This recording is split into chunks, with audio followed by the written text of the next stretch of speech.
who they are. If they would please identify themselves. Thank you. Is it okay that I'm sitting here, or should I sit? Oh, no, you're good. Are you okay? Can you hear me? Okay, hi. So thank you for everyone for having me today. My name is Dafna Tachover, and I'm the founder of an organization called We Are the Evidence. We are an organization that represents the many adults and unfortunately many children who have become very sick from wireless technology radiation. And with me here today, I have Professor Paul Leroux. Professor Leroux is a physicist and a toxicologist. He used to work for the industry on the health effects of electromagnetic fields and radiation until he understood the harms associated with this technology. Then he expanded his medical knowledge and became a toxicologist, and now he's a professor in the medical school of McGill University in Canada, teaching courses about the health effects of electromagnetic fields and radiation. To my left here is Dr. James Zarbron. Dr. James Zarbron is actually a doctor in the state of Michigan. And after he heard that I'm here, he contacted me because he has seen an epidemic of sickness in his clinic from wireless technology radiation. And the funny thing is that, you know, while people are getting sick, they go to a doctor. Unfortunately, what's really going on now, doctors like Dr. Zarbron actually refer them back to engineers because they have to go to their home and disable the wireless devices in order for these people to get better. And once these wireless devices are being disabled, they are getting better. And again, we're not talking about you know, a small group of people with some kind of odd responses, abnormal responses to this technology. Please remember, we are electric beings. Our brain is electric. Our nervous system is electric. Our heart is electric. Our cells communicate electrically. So the question is not how come this technology and radiation can affect us. The question is how can it not affect us?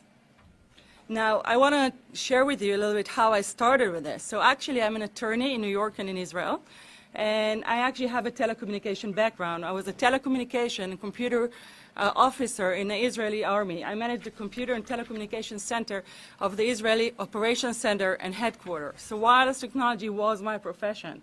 I was an early adopter and avid user of this technology until it made me sick.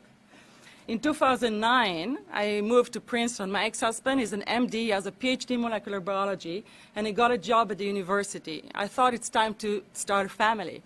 And I decided to start my own law practice, and very happily, I went to buy a new laptop. And weird things started to happen when I was getting that laptop. I started get tingling in my finger, tingling in my feet. My heart became uncomfortable. I ended up changing 5 laptops in 3 weeks, and with every laptop I was getting, I would get more and more symptoms. Then I could not suddenly use my cell phone. Every time I would use my cell phone, I get a very sharp pain in my brain. It became very clear that what's affecting me was the wireless radiation in these devices. So long story short, I basically became, within 6 months, completely dysfunctional. I could not be anywhere with wireless radiation, and that means everywhere. So I ended up living in my car, and I can assure you, living in my car was never on my life plan. And I divorced my ex-husband, and I understood that in order to get better, I have to remove myself from this environment. And I ended up living in the Catskills in an isolated cabin for 4 years, not knowing how I can get better and if I'll get better. Now, when something that you used to love so much can destroy your life to such an extent, you want to understand how come you never heard anything about it. The truth is, I did hear something about it. 6 months before I got sick, my ex-husband, who is a pretty smart guy, saw me on the cell phone all the time, and he said, Dafna, maybe you want to take breaks between calls. And I remember that scene, and I looked at him, and I was smiling. I said nothing, and I just thought in my head, worst case scenario, I get a brain tumor when I'm 70 or 80. Everything causes cancer. Now, I think everyone here had the same thought in their head at one time or another. But what the thing is, in that moment of time, I made a risk-benefit analysis. But the thing is, I made a risk-benefit analysis without actually knowing the risks. Now, as Senator Colbeck said, it's your duty to protect the health and safety of the people of Michigan. So I do hope that before you're going to vote on this bill, you actually make a proper risk analysis. Now, they mentioned the economic benefits of this 5G bill, and I can show you that there are actually not too many of them. But if you're looking at economic benefit, I think we all should actually go and check what's the healthcare costs that we are carrying right now from this technology, from the adverse health effects of this technology. While the wireless industry is making tons of money, it is the state and the people who are paying for the healthcare costs. Now, if you want to understand the extent of the sickness, I'll give you some data. So at least 10% of the population already suffering from symptoms which are now called microwave sickness, which what I'm suffering from. 10%, and that was based on surveys that were done up to 2006. 2006, that is before Wi-Fi, that is before smartphone, that is before the outrageous smart meters, that is essentially before the exponential increase in our exposure to wireless radiation in the places we live. Let's talk about cancer. So one of the wireless industry people here mentioned that he's from Indiana. This week, the wife of the ex-governor of Indiana was diagnosed with glioblastoma. Same brain tumor Ted Kennedy had and John McCain had. Did you look at John McCain's scar? This is a cell phone brain tumor. LeBron James, one of our sports people, had a salivary gland tumor. That is another cell phone tumor. You didn't hear about it because immediately after that was discovered, he was paid by Samsung to become their spokesperson. Now, the 4 top diseases that kill our children, our young adults right now, are brain tumors, thyroid cancer, testis cancer, rectal cancer, everywhere we put our cell phones. Breast cancer. We suddenly have breast cancer in women who have no DNA predisposition to have breast tumor. And funny enough, they had a very odd distribution of their tumors. They usually resemble the shape of the cell phone, the way they used to put the cell phone in a bra. Reproductive harm. There is a significant decrease in the quality of sperm in male in the past 10 to 15 years. There are dozens and dozens of studies that show beyond any doubt what this radiation is doing to our sperm. Now, for example, there's a study from Israel. They took 106 male who 50% put the cell phone in a pocket, 50 did not. Those who did not put the cell phone in a pocket had a 12% bad sperm. Those who did put the cell phone, and that's normal, those who did put the cell phone in a pocket had a 47% bad sperm. Now, if you take the cell phone out of your pocket, the sperm will recuperate within 3 to 4 months. What would not recuperate would be the damage to the DNA of the sperm. That is irreparable.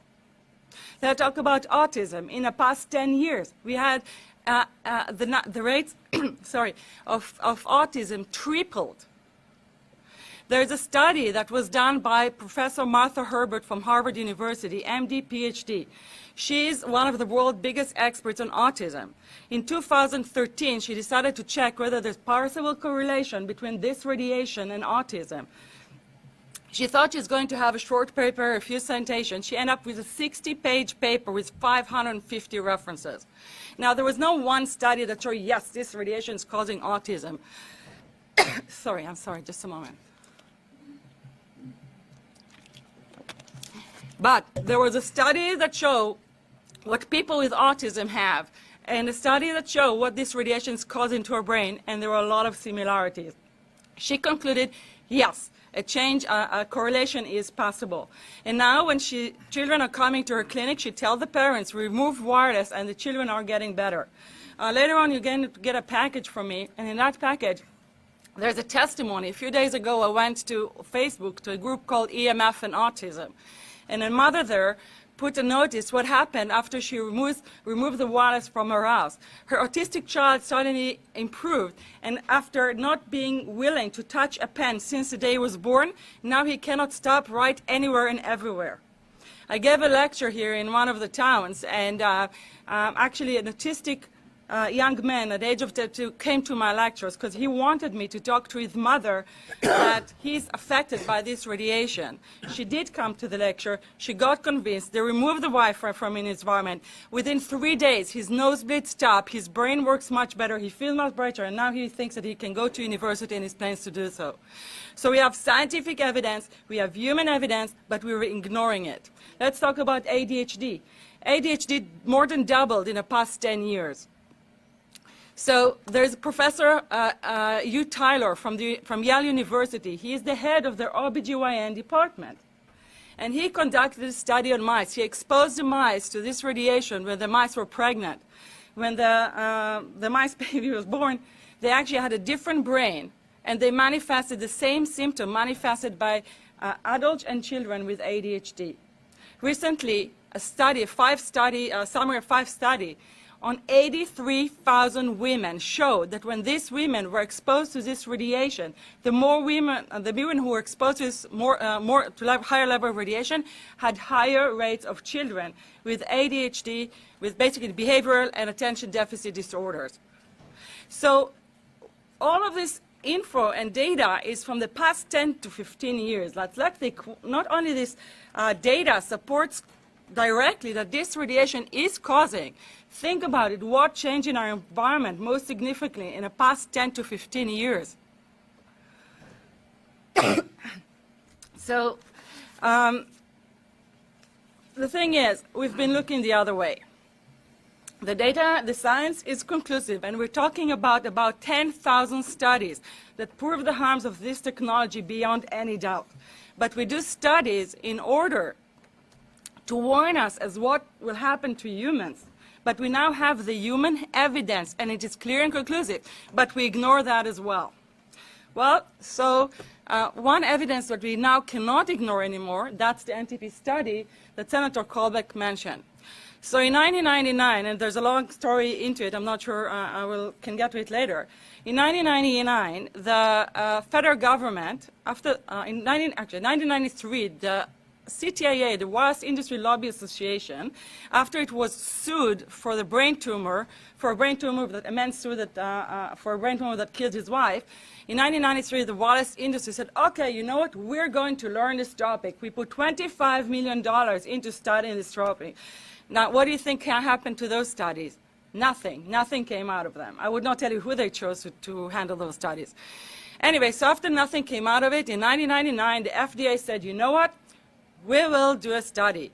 We will give $25 million to conduct a study that will give us a final answer whether or not this radiation is actually harmful. It was a 14-year study, and that study was designed perfectly to make sure that it cannot be challenged, that there will not be any doubt. That's why it took them 14 years. And in 2016, the partial report of this study came out, and the conclusion was this radiation causing brain tumors, heart tumors, and DNA damage. Now, the head of Dr. Ron Melnick, who led this study for most of his year, he said that while our hypothesis was that this radiation cannot cause cancer, our hypothesis was proven false. This radiation definitely caused cancer. And as for DNA damage, the same thing. We clear evidence that this radiation is causing DNA damage. Ms. Tachover, may I interrupt? Yes. FDA, Food and Drug Administration, United States government? Yes. Okay, thank you. And they gave the money to the NTP, that's a National Toxicology Program, which is part of the NIEHS, the National Institute of Environmental and Health Sciences, and they have been conducting the study. Now, in 2018, the final reports were issued, and that was like before final report, and that was in February this year. Now, every scientific study is supposed to go through a process of peer review. So the NIEHS appointed an 11 expert panel to review the study. They came out with a final answer on March 28, and their conclusion, clear evidence of cancer. So there are no more maybes. This is the study that was supposed to give us a final answer. Final answer is carcinogenic effect. So actually, we should not be sitting here and thinking whether or not we're going to give the wireless industry a corrupt and fraudulent industry. And I'm telling this as an attorney who knows the evidence, and I know the evidence in and out. And a lot of their evading questions, I can clarify those, evading answers on a legal basis. But, you want to give this industry unlimited access to our public right-of-way to put cell towers that are going to be put in the same house of our second floor bedrooms. And if you look at this page that I asked to give you, I don't know if you have it, the second picture, that is show neurological problems associated with radiation from cell towers up to 400 meters. And you can clearly see that the closer you are to the cell tower, the higher of neurological problem you have. And these antennas will be put directly outside of your children's bedrooms. So we should not be sitting and thinking if we're going to give this industry unlimited access to our public rights of way. We should instead, when we finally admitted that cigarettes are causing cancer, we labeled cigarettes. Warning, we put warning on the cigarettes. We banned smoking from public areas. So this is really what we should be doing here. The legislator should pass legislation to protect the health of the people. So right now we should be sitting here and proposing legislation to warn the public, to inform the public, because this wireless industry has put billions and billions of dollars in the past 30 years to mislead the public as to the health effects and keep the public uninformed. So we should legislate the health effect. We should make sure every person in the state of Michigan know about this harm.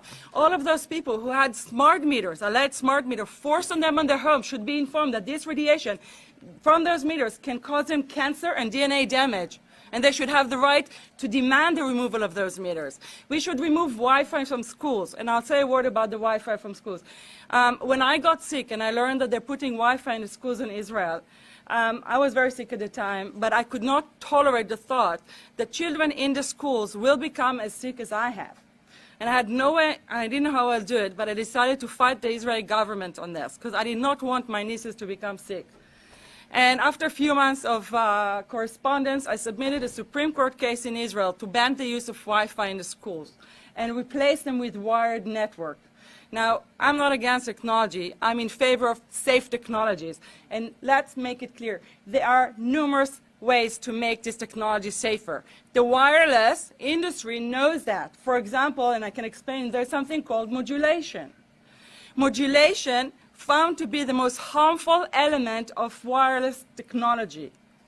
Now, instead of improving the modulation and making it safer, the wireless industry uses it to manipulate the science. When they conduct and fund science studies, they remove the modulation from the study. This is how they use the knowledge they have to continue and harm the public. So when we had a case in Israel, I had no doubt that we're going to find an epidemic of sickness, and we have, and we did. We showed over 206 children, and that was in just 6 schools that we checked. And we did not even check all the schools. The top 5 symptoms were headaches, nosebleeds, cognitive problem, exhaustion, and nausea. Cognitive problem, for example, numerous parents were getting calls from their teacher, even of gifted children. Suddenly the parents telling them that the children cannot follow up what's going on in a class. And I'm using this example a lot. I had a first grade girl who was just before starting school, they told her that she's actually advanced her age. One day she comes back from schools and tells her mother, "I'm stupid." And the mother asked, "Why are you stupid?" And she said, "Because I cannot understand what the teacher is talking about in the class." And then she said that she have a lot of tingling feeling she feels like an ant walking on her head. So, and again, I can tell you stories from now to tomorrow, including in the state of Michigan. And in the package that I left you, there's a story of a family, a father who is a truck driver from Michigan, testimony about how his 12-year-old daughter is extremely sick from wireless radiation. And they didn't know this for years. The moment they removed the Wi-Fi, this girl immediately improved. And a lot of our children are sick, and they're being misdiagnosed and mistreated because the wireless industry is keeping us and our doctors misinformed. Now, we cannot not make the comparison to what happened with the tobacco industry. Actually, the wireless industry has been following the tobacco industry and perfected it, and I'll talk about it in a second. They probably conducted what I believe to be the biggest fraud on the public ever conducted. And again, every word I'm saying, I'm willing and can prove. I'm an attorney. I would not say things I cannot prove, and there are tons of documents to prove everything I'm saying. Now, back to the schools. As a result of the case, in Israel, they put limitation of the use of Wi-Fi in the schools. And now, last year, actually, Cyprus banned Wi-Fi in schools completely. Now, in the U.S., the only state that conducted a review of the issue, that is Maryland. They have an advisory board appointed by the governor on the issue of health and safety of children. They conducted a hearing, a long hearing. They heard experts. I gave testimony. And as a result, in December 2000, I think it was 2016, they came out with a report that say Wi-Fi should not be used in school. We should put wired network. And we should limit the exposure of our children to this radiation. They had 4 doctors on the panel. This is when this data is being reviewed by professionals, the results are conclusive. The biggest review of the science of this topic was done by what's called the Bioinitiative report. That is a report prepared by 30 leading scientists and public health officials on this issue worldwide. After reviewing 1,800 studies on wireless radiation, they concluded this radiation, including radiation from cell towers, Wi-Fi, cell phones, smart meters, cause bioeffects within minutes of exposure. We are all affected, whether or not we feel it, and this is causing a lot of adverse effects in our body. How can it not? So, I mentioned that this is a fraud, and I want to, and there were a few questions here from you about whether or not people who got sick will be able to address it and try and remove cell towers. So in 1993, after the first lawsuit, the wireless industry was in problem, because while we did not learn from what happened with the tobacco industry, the one industry did learn, and that was the insurance industry. I'm sure that many of you do not know that the wireless industry is not insured. It is self-insured. Now, it is not insured because the insurance companies know that if they insure and if the harms are being proven, they're going to go bankrupt, just like has happened, almost happened with asbestos and tobacco. So the wireless industry has to make sure that it's not going to be sued. And it's created a brilliant legal infrastructure to make this happen. So you asked before about legislation. So I'll answer that. So in 1993, after this first lawsuit, they said, put money, $25 million, nothing came out of it. The other thing they did was they started to lobby to take the right to legislate the health effects from our health agencies, from the EPA and from the FDA, and give it to the FCC, because the FCC is a capture agency. And there's a 2015 report by Harvard University, and the whole chapter is dedicated to how the wireless industry is controlling the FCC. And the numerous examples, for example, the previous chairman of the FCC is Tom Wheeler. He was the head of the Wireless Lobby Association for 14 years. Now remember, Obama told us there would be no lobbyists in his administration, so he took the biggest lobby and put him as a head of the FCC. The current FCC chairman, that's Ajit Pai, Verizon attorney. And I can go on and on. The current CTIA, head of the CTIA, is the previous FCC commissioner. So they needed to transfer the... Dafna, yes. can I interrupt you? Yes. We've got some members who'd like to ask you questions in the middle of your testimony. Is that okay? Yes. First on the list, Representative LaFave. Can I have one second? I want to complete that question about how the legal issue was, is that okay? Go ahead, and then Thank you. let me know when you're ready for questions. What happened was in 1993, the FCC started a rulemaking to adopt the IEEE regulations on this issue. IEEE is an engineer association. Why is it that we adopt regulation of engineers who maybe know how to measure this radiation when it's passing a wall, but not when it's passing a body? All our health agencies objected it, saying that it makes no sense to adopt engineer association, that they had not even one biomedical person on their team. and that they ignored all of those studies that shows adverse health effects from these levels of radiation. Then Section 704 was passed in 1996. That was a wireless industry lobbied legislation. This is how our rights in regards to health were taken away by the wireless industry. What this legislation did, it gave the power to regulate the health effects of wireless technology to the FCC. FCC is a spectrum auctioning agency. It's not a health agency. They don't even have one biomedical person on their team. But this is the agency that regulates this. And they adopted the IEEE guideline, despite, at the time, we had over 5,000 studies proving the harms of this technology. And then the other thing that Section 704 did, it actually took the power from the states to regulate location of cell towers based on health. And what does it mean? It means that if they want to put a cell tower in front of your home, you cannot go to a city council and say, hey, stop, I don't want it. I just heard in a lecture that there are 10,000 studies proving that it's harmful. I don't want it. My child is sick. They would tell you, stop. You're not allowed to mention this in the city council. Because Section 704 says that if you will, and if the application will be rejected, the city will be sued, can be sued by the wireless industry. And dozens of our municipalities have been sued for basically talking about health in those city council meetings against cell towers. This is a violation of First Right Amendment under our Constitution. Now, not only that, it's punishing speech because they can be sued, the city can be sued because you talked about health. That's what the wireless industry did. That's how they prevented discussion of health. And why do they want to prevent discussion of health if there's no problem with health? Dafna, I'm going to interrupt you. And Yes. Representative yes, Lefebvre, please. do you want to ask yours now or Yes, yield? Okay, Representative Houck has a question right now. yes. Yeah, I was wondering if you could plan, you said the Wi-Fi companies are self-insured. I worked for a company for 24 years. We made restaurant equipment. Our company was self-insured. I'm sure there's a lot of companies that are self-insured in the United States. If they figured out a way where customers cannot sue them by being self-insured, are there other companies that are doing that? I mean, the lawsuits in this country are, astronomical sometimes, and I'm sure, so wouldn't every company be self-insured so they couldn't be sued? I guess I wish you'd explain the logic a little bit better for me. Well, first of all, I think what you should really think about is why is it that they're not insured? It's not that they chose to be self-insured.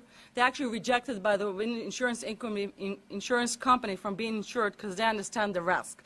And So if the they insurance understand the companies, risk- the big insurance companies So there's will not okay. insure the So telecommunication? there's insurance companies, and then there's what's called secondary insurance companies. Secondary insurance companies are the insurance companies that insure the insurance companies. So in an event, an insurance company, let's say I insure Verizon, and it may not be able to meet the claims, then the secondary insurance company is kicking in. Like Lloyd's Now- of London?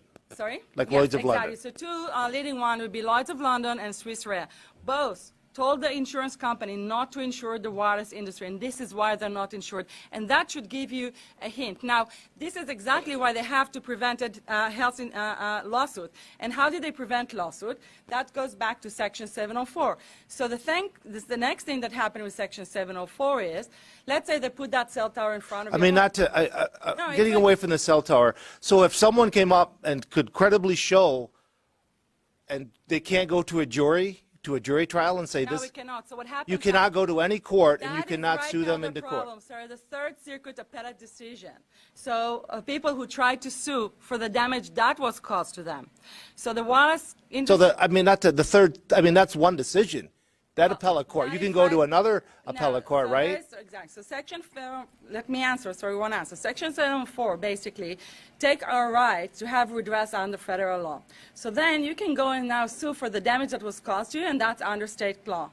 And there's a third appellate court decision that said that you cannot sue for the damage that was caused to you because if you will sue, that will conflict with the intention of Section 704, and that is called conflict preemption. So now people cannot sue for the damage that was caused to them. So they do not have redress under federal law. They do not have redress under state law. So this is how there is no way to sue the wireless industry. That is what the situation, and that is violations of Fifth Amendment due process right. If you don't have redress on the federal law and don't have redress on the state law, you don't have how to to sue them. This is how they're protected. Okay, Now, with this legislation, with the 5G legislation, Daphne, you need to take a breath. sorry. No, I'm not. No, I guess I wouldn't mind later on maybe having one of the telecoms come up and explain their side of it. Yep. But thank you. I appreciate that. Thank you so much. Yeah, Daphne, if you will, when members ask you questions, please let them finish. Okay. That's all right, Mr. Chairman. I understand. Sorry. I got a couple of questions for you because I've heard some things that I hadn't heard before. One, a point of clarification. You said earlier in 2006 and prior, 10% of the population suffered some type of symptoms, but your testimony is everybody's affected, even those who are not symptomatic, or is it just a subcategory of the population that you think is affected? First of all, I'm sure the doctors will agree. We are electric beings. We all affected. So what we see, there was this, with the surveys that were done in terms of how many people are affected, you see a constant increase in the rate of people affected. So clearly there's a correlation between how much we are exposed to this to how many people develop this condition. I was using this technology. I was not sick always from it. At one point, I couldn't tolerate it anymore. And you can see, so it's everyone's affected. Some will get electrosensitivity. I did not get cancer. I got electrosensitivity from this.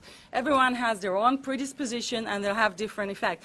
The issue is there are numerous effects that can happen. For example, there are 200 studies that show that this radiation can cause whether this radiation could cause oxidative stress. Oxidative stress is a mechanism that leads to cancer, non-cancer conditions, and DNA damage. Now, So in your case, your years of service with the Israeli Defense Force, you worked closely with the technology, it had no effect, but at some point in your life it had a cumulative effect after which exposure has caused negative consequences. sometimes you have cumulative, sometimes there's a one event. There are different ways. We are not completely sure, but there's definitely a cumulative effect here, absolutely. Here's the biggest thing I heard today from Senator Colbeck and then from you, the concept of hardwiring the technology. And of course I want to hear from the wireless industry as to whether or not that actually performs the same function for autonomous vehicles, for example. You know, will hardwiring a system be able to power autonomous vehicles? I don't know the answer to that question.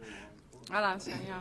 So when it comes to autonomous vehicles, basically every claim they made in terms of 5G is not correct. They told you that it's rural areas. It's not rural areas. They told you that it will that it's basically going to reduce our download speeds from 8 seconds to 4 seconds, for example. Yes, it will. But is reducing our download speeds from 8 seconds to 4 seconds can actually pay for $200 billion infrastructure per year. And by the way, I put a memory stick in the package you get, and a lot of the stuff I mentioned is referred to there. And there's an article there by Bloomberg saying why this infrastructure is not going towards it. Another thing that is there, essentially, what is really 5G about? It's not about autonomous car, and we put a letter by engineer Bill Baskett. Engineer Bill Baskett is working for Fiat Chrysler. He is working on the telecommunication systems of autonomous cars. And he wrote you a letter explaining you that 5G is not necessary for autonomous cars. The reason they're telling you that because you're in the state of Michigan and they know that this is important for you, so they tell you that this is essential. That's what they say. In rural states, they tell them it's for rural areas while it's not. For cars, industry states like Michigan, they tell you that this is the reason, but no, they're already autonomous cars in the state of Michigan and they do not work on 5G. So this is a false claim. 5G is about data. The wireless industry got to saturation for making money from connecting people. 1G to 4G are about connecting people. There are no more business because almost everyone has a cell phone. So they need to find ways to make money. And the way to make money is data. Data is the new oil. Why do they need those antennas everywhere? Because they're going to put, and there already are, antennas almost in every device and appliance in our house. They even have antennas in our baby diapers, send a message to the mother when the baby poops. So they're collecting that data, and that is a lot of data. For that, they need bigger bandwidth and a lot more antennas to transfer that data and sell it. And in the documents I provided you, there's a McKinsey report. McKinsey is one of the world leading consultancy firms in the world. And they have a report that this data selling is an industry of between $4 to $11 trillion a year for the wireless industry. That is what 5G is about, selling our data, taking our data and sell it. That's why you need so many antennas in front of almost every home. So back to your question, autonomous cars, they need wireless technologies. They do not need 5G. A lot of them work on satellites and other technologies. But when it's come to autonomous cars, this is also another area where we need to start and work on safer technology. It's time we find safer solutions for wireless. For example, Wi-Fi. That is one more tolerable technology, and probably, is it completely safe? I don't know. Is it safer? Yes. But that is where we should put our investment, in developing safer technologies. And that is a whole beautiful way to make our economy grow. And the thing is, I think if we inform our public, for example, what the NTP study said and showed, and the public know how this is harmful, the public will reduce its usage of this technology, and the public will demand that safer technologies will be developed. And I've been, I came to Michigan, I was supposed to give 5 lectures when I came here. Ended up giving 20 lectures, because with every lecture, people got so convinced and wanted to educate their communities. And once they educated, so many people understand what's causing the sickness. And a lot of people started doing changes in their lifestyle, and they're calling me and telling me and thanking me. So if we would tell the public the truth, and the wireless industry made sure in the past 30 years to lie to the public, if we tell them the truth and inform the public, and the public has a right to be informed, then you will see that there will be a much growing demand for it.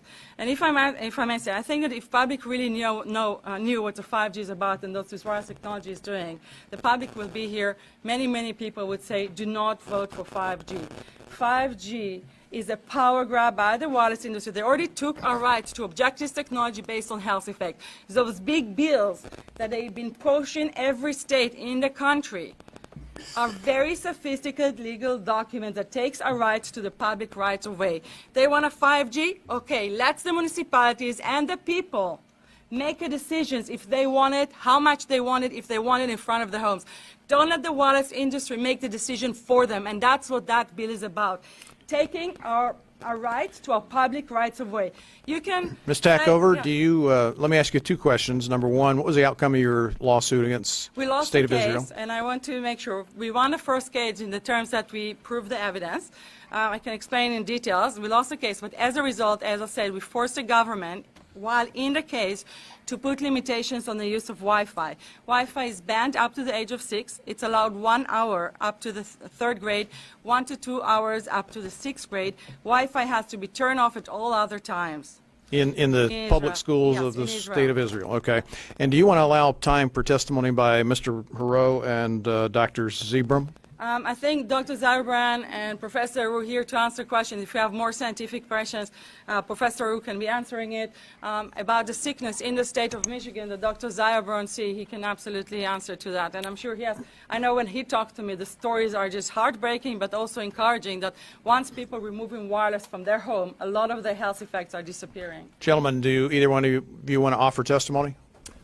Yes. Basically, the signal has to go through to the fair and everywhere else. We all know this.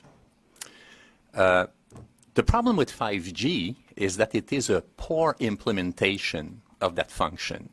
You have to understand that telcos live in an extremely competitive environment. And for their survival, they need to push the methods that they have available immediately on their desk. And because of this, they may not, unwittingly, always be acting in the public interest. What I am proposing as a vision of the future for Michigan is that you don't need so much reliance in terms of data volume on wireless. Have this carried by optical fiber instead. Optical fiber is incredibly faster than 5G. You don't design a car on a cell phone. You design a car on a fast workstation. So in terms of a country being competitive, the future is clearly optical fiber. This is what telcos use for themselves. But it is commercially more advantageous to sell wireless. The effects of wireless on health scientifically are very, very clear. But industry, in its position, has used its influence on national committees, on professional committees, to provide endless discussion of the science, which apparently led to no conclusion. But now, with the statements of the International Agency for Research on Cancer, with a succession of animal studies by Chu in 92, by Ripaccioli in 97, and by the NTP recently, confirmed by Ramazzini in Italy, there is scientifically evidence that is so strong that you can be certain that the standards used by the SCC to manage health effects are wrong. Professor, what is the NDP? I've heard that study several times. NDP is what? National Toxicology Program. Not That's- sure. National Toxicology Program, that's the study that was funded by the FDA in I 1999. can talk to that. So it's a $25 million study on rats and mice that was supposed to demonstrate that there were no effects of radiation below thermal. And in fact, it demonstrated exactly the opposite. And it follows on the heels of two major studies on animals that said exactly the same thing. The writing is on the wall. It's whether you and the society that we live in want to recognize it. There's other ways to do this. The signal has to get through, but not at the cost of the health of citizens. There's very real health effects that are documented by epidemiologists. So you have to heed this warning now, or we will see each other later under less favorable circumstances. Professor, do you have some affiliation with Microsoft? No, I don't. That would be Mr. Clegg. Okay, Clegg, okay. Somebody there's, else. Frank You Lang, are you are a professor with McGill University, and that's in Montreal, Canada. Is that correct? Yes, I am a professor in the Department of Epidemiology, Biostatistics, and Occupational Health, and I teach there both toxicology and health effects of electromagnetic radiation. I have been active in the field, both on the industry side and on the side of public health for 35 years. Okay. Dr. Zabram, did you wish to offer I testimony? would commend an excellent presentation here. Nothing much left to think about. No, clinically, as far as certain people being affected, I've been in practice 22 years, and the last 4 or 5 especially, I'd say 89% have some issue, electropollution. I do extensive blood work, look at minerals and lifestyle, and you find things that could help them. Maybe the thyroid's off, or they're allergic to certain foods. But ultimately, they come down to get their full cure, which we're interested in, not just covering up. The engineers go to the home. I talk to them about their phone. I have a meter in my office. I show them what their phones are doing right then and there. And he goes there, and finally, now we see some good effects, big changes, especially children. So that's my concern. Things like memory, dizziness, anxiety, brain fog, is definitely tied into the EMFs. So that's my passion. Yeah. Representative DeFave, do you want to ask your question at this point? No. Not at all. Okay. I mentioned something. Yes, ma'am.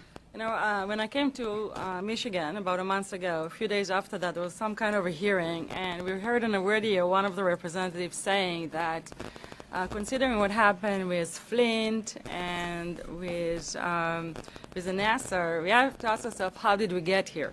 How did we have the message on the wall and we ignored it? And this is exactly what it is about.